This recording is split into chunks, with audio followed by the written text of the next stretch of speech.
Hey guys, it's Chris. Welcome back. Good to have you back. If you're back again, good to see you if you're new. My name's Chris, and today I have a very different kind of fun video. I'm going to be ranking popular book tropes.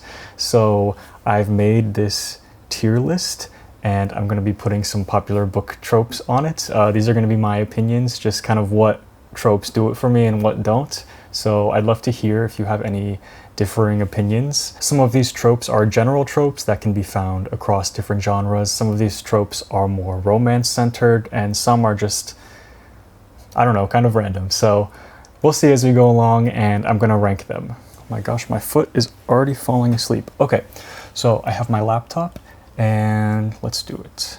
So the first tier we have here is the love tier. These are gonna be tropes that I really love, and I will love it pretty much 100% of the time. These are my favorites out of these, and yeah, I think it speaks for itself.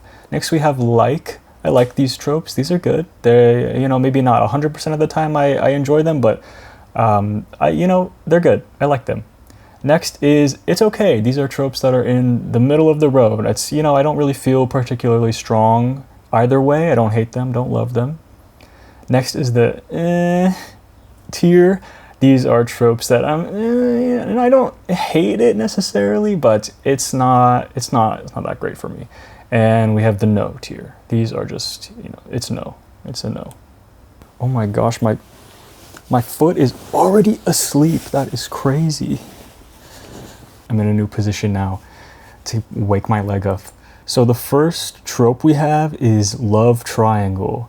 Classic love triangle. When I think of love triangle, I think immediately of Twilight. I'm not sure if that's the best example of love triangle, but it's what comes to me.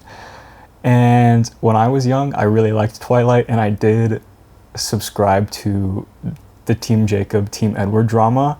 So love triangle kind of brings me back to me being a fervent Team Edward enjoyer. I don't know if I would be Team Edward now, but I've always liked Edward. Anyways, this is besides the point. Love triangle, I'm gonna put it in, it's okay. Yeah, it's okay. I don't, I'm not obsessed with love triangle, but I think it does make for some interesting dynamics. I usually like to root for one. Side note, I said in a previous video that I didn't like romance, and I do actually think that was too broad sweeping of a generalization, because I'm realizing that I like romance when it's a subplot and it's a supplement to the overall plot in general. So some of these are romance related, and I do like a little bit of romance. That's character development within like a few weeks, so that's crazy. So love triangle, I'm gonna put it in, it's okay. I like it. It's not anything special, but it's cute. Next, we have misunderstanding. This is when a lot of the conflict going on is when two characters simply it's self-explanatory, are misunderstanding one another, and that if they only just communicated their feelings, then things would be resolved. And this, to me, immediate no. This is so frustrating to me, especially when you know that if they just talked and just explained, then an entire arc would be solved. It's so frustrating for me. Immediate no. Misunderstanding, no. I feel like that might be a general opinion. I'm not too sure, but just no. Okay, next we have unlikely allies. So this is when, to complete something really important, the enemy and the protagonist have to join together to combat whatever it is. And I actually love when this happens. I think it's so fun when the protagonist has to align with the antagonist, or things like that. I think it's super entertaining, and I like the dynamics that happen with that. I can't think of a great example right now, but I love when that happens. It's like, yes, overcome your differences for just a moment to solve something super important. I think it's really fun. I don't know if it's the most sophisticated trope out there, but I think it's fun and it's a good time. Next, we have the only one bed trope. This happened a little bit in Six of Crows, and it happens in a lot of like fan fiction and things of that nature. And let's see, only one bed. I think I'm gonna put it in. It's okay. I think younger Chris liked only one bed a little bit more. I thought it was like, oh, there's only one bed. What are they gonna do? But now I'm like, I think there are better ways for me personally to get characters closer to one another. I think I've kind of maybe not outgrown only one bed, but it's not really doing it for me anymore. So sorry to the only one bedders out there.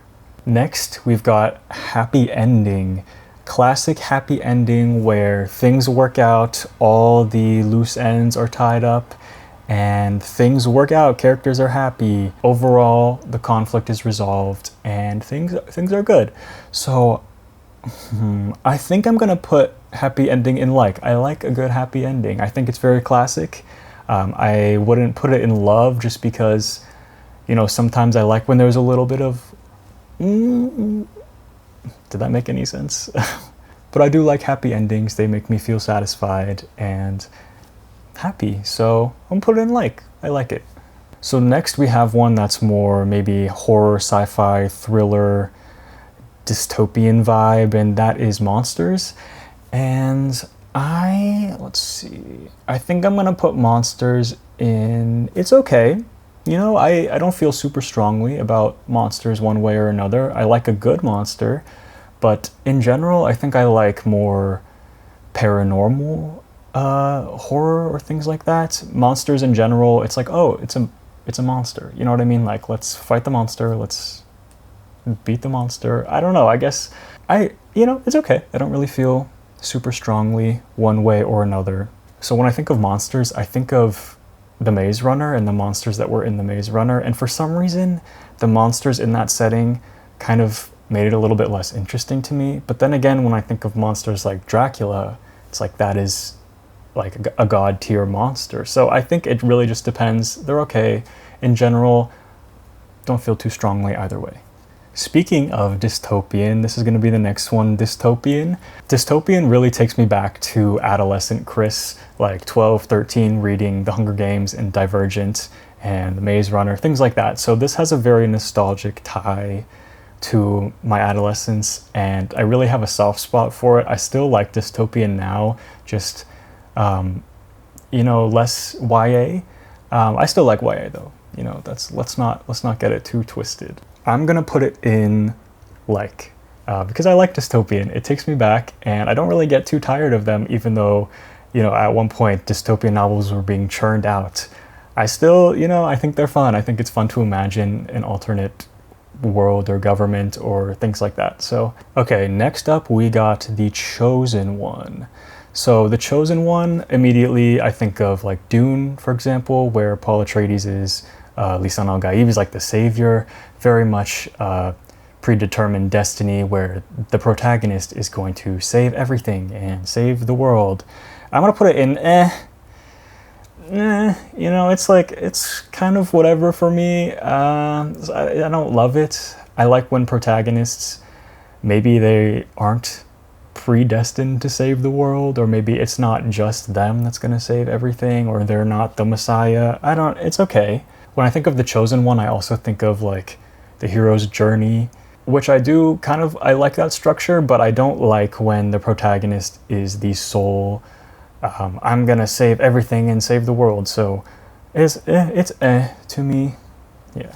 Okay, so next up we got Grumpy Sunshine. So this is a trope where one of the characters is grumpy and the other character is very happy and positive, and that dynamic between them is kind of the core focus of their relationship. And I'm gonna put this in love, actually, believe it or not. I love a good Grumpy Sunshine dynamic. It doesn't even need to be romantic. It can just be two characters that really contrast one another. And I love a grumpy character. I think they're really fun, and I love the contrast. I don't necessarily love sunny characters themselves. I don't have an issue with them, but I love the duality between them. So that's gonna go in love. That's kind of a personal soft spot that I have for a Grumpy Sunshine dynamic. I mentioned in my last video I'm playing this game called Honkai Star Rail, and two of the main characters are Grumpy Sunshine, and so that's kind of what keeps me going in the story, is that I really like them. I think they're fun. Okay, so we did the happy ending trope, and now I have the unhappy ending trope. So where am I gonna put this one?